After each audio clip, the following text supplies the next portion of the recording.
जेव्हा तुम्ही global sporting स्पेक्टॅकल्सचा विचार करता, जिथे टेक्नॉलॉजी, स्पीड, ग्लॅमर आणि पॅशन एकत्र येतं, तेव्हा फॉर्म्युला 1 सारखा इव्हेंट खरंच कमी दिसून येतो.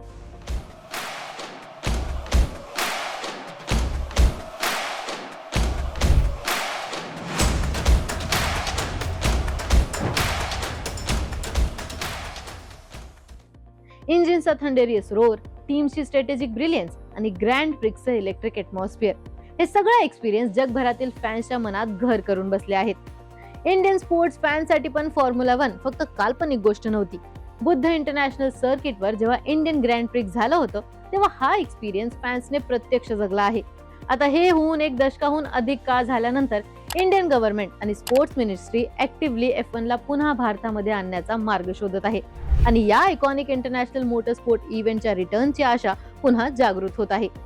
फॉर्म्युला 1 ने भारतामध्ये पहिल्यांदा 2011 मध्ये ग्रेटर नॉयडाच्या बुद्ध इंटरनॅशनल सर्किटवर रेस केली होती.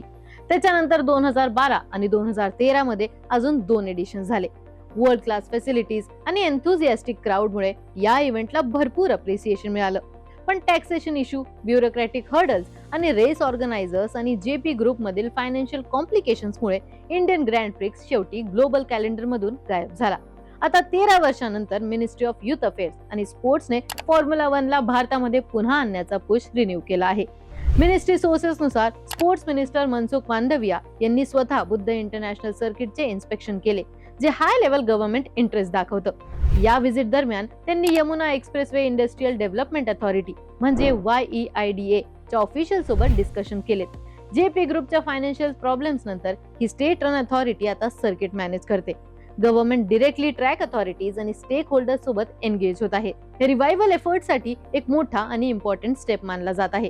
या डिस्कशन मधला की स्ट्रॅटेजी म्हणजे 2 ते 3 वर्षांसाठी स्पोर्ट्स मॅनेजमेंट कंपनीला लीशवर देणे. या आयडिया मागे हा विचार आहे की एक प्रोफेशनल मॅनेजमेंट टीम व्हेन्यूचं अपग्रेड आणि सुधारणा पाहिल, ऑपरेशनल अपग्रेड्स हँडल करेल आणि फॉर्म्युला 1 मॅनेजमेंट आणि पोटेन्शियल इन्व्हेस्टर सोबत काम करून इंडियाला पुन्हा F1 कॅलेंडर मध्ये प्लेस मिळवून देणार. सोर्सेसनुसार मिनिस्टर्सने ट्रॅक ओनर्सना अशा अरेंजमेंट्स कन्सिडर करायचा सल्ला दिला आहे, ज्यामुळे प्रोसेस फास्ट होईल. पण टॅक्सेशन आणि ब्युरोक्रॅटिक इश्यूजमुळे आधी इंडियन ग्रँड प्रिक्सचा प्लॅन रस्त्यातच अटकला होता. ते सॉल्व्ह करणे अजूनही क्रिटिकल आहे. होस्टिंग फीजवर टॅक्स क्लॅरिटी आणि एक्सेसिव्ह रेड टेप, ज्यामुळे ऑर्गनायझर्सला प्रॉफिटेबल ऑपरेट करणं अवघड होतं, या सगळ्या गोष्टी ऍड्रेस करायला लागतील.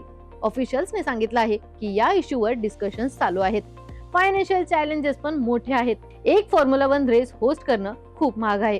होस्टिंग राईट्स साठी दरवर्षी $20 मिलियन ते $60 मिलियन पर्यंत खर्च येतो. त्यात ऑपरेशनल आणि इन्फ्रास्ट्रक्चर कॉस्ट वेगळे असतात.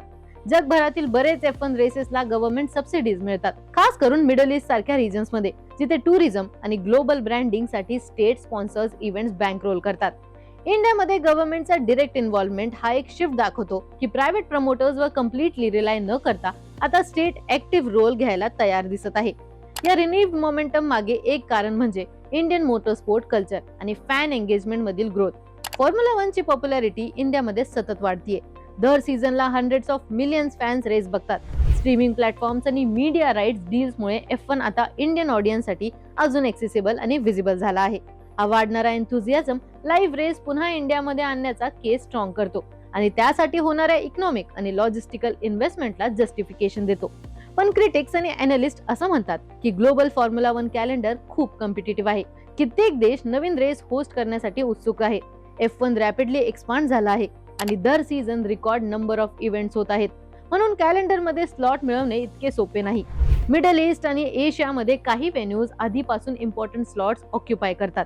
म्हणून इंडियाला strong infrastructure, clear financial planning आणि सॉलिड गव्हर्नमेंट लेवल सपोर्ट सहित एक कंपायलिंग केस प्रेझेंट करावा लागेल. या सगळ्या हर्डल्स नंतरही बुद्ध इंटरनॅशनल सर्किट हा इंडियासाठी एक मोठा ॲसेट आहे. त्याचं डिझाईन, ट्रॅक लेआउट आणि आधी झालेले लेजेंडरी मोमेंट्स, जिथे सेबेस्टियन वेटेलने सगळे 3 इंडियन ग्रँड प्रिक्स जिंकले, या सगळ्या गोष्टी इंडियाला स्ट्रॉंग फाउंडेशन देतात. स्क्रॅच पासून स्टार्ट करायची गरज नाही. एक्झिस्टिंग स्ट्रेंथ यूज करून इंडिया साऊथ एशियामध्ये मोटर स्पोर्ट्ससाठी एक स्ट्रॅटेजिक हब बनवू शकतो. फॉर्म्युला 1 चा रिटर्न फक्त मोटर स्पोर्ट्स पुरता मर्यादित नसेल. एक सक्सेसफुल इंडियन ग्रँड प्रिक्स टुरिझमला बूस्ट देईल, जॉब्स क्रिएट करेल, सराउंडिंग रिजन्स मध्ये इकॉनॉमिक ऍक्टिव्हिटी वाढवेल आणि ग्लोबल स्पोर्ट्स इकोसिस्टम मध्ये इंडियाचं प्रॉफिट इव्हॅल्युएट करेल. हा सिग्नल आहे की भारत फक्त वर्ल्ड क्लास स्पोर्ट्स बघायला नाही, तर तो होस्ट आणि सस्टेन करायला पण तयार आहे. तर स्पोर्ट्स मिनिस्ट्रीचा हा रिन्यूड पुश फॉर्म्युला 1 ला खरंच भारतामध्ये पुन्हा आणू शकतो का? तुम्हाला काय वाटतं हे आम्हाला कमेंट्स मध्ये कळवा.